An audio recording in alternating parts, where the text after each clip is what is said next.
Fl-aħħar 24 siegħa pajjiżna rreġistra 252 każ ġdid ta' Covid-19. Dan ifisser li f'temp ta' ġimgħa l-Gżejjer Maltin raw żieda ta' 1481 l-ogħla żieda ta' każi pożittivi f'temp ta' 7 ijiem sa minn Marzu ta' din is-sena.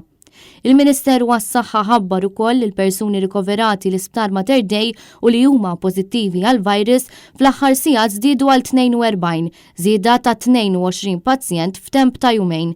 Bil-persuni rikoverati fit-taqsima tal-kura intensiva jiżdiedu għal 5.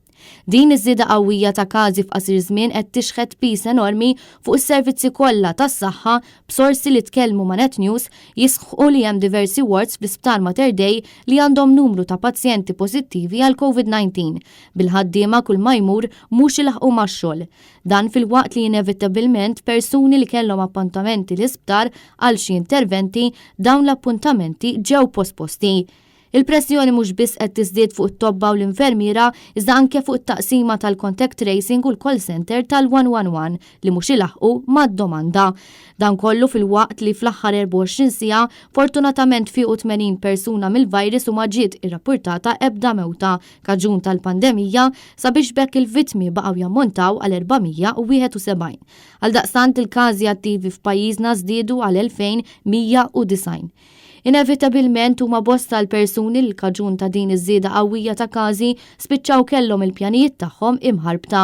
It-tnejn filgħodu Net News staqsa lil diversi persuni kif din iż-żieda fil-każi qed taffettwhom. Qed toqgħodu aktar attenti minħabba li l-każi tal-Covid reġgħu qed jolew? Ħafna. Nilbsu l-maskra l-ħin kollu, taħsel idejk. Issa llum tħanna naqra hekk ħammorru niklu x'imkien fejn ma jkun hemmx ħafna nies. Dak dejjem noqogħdu attenti u fejn nistgħu. Iktar nibqgħu nżommu f'moħħna li għadna bija u aħna. Tittuħu toqgħod attenta żguru. Jiena ngħidlek il-verità di tal-Covid qed isibu mhux ħażin. Naqra attenta nipprova noqgħod waħdi u l-aħjar ħalli għax jiena mara mużdajra stanzjana.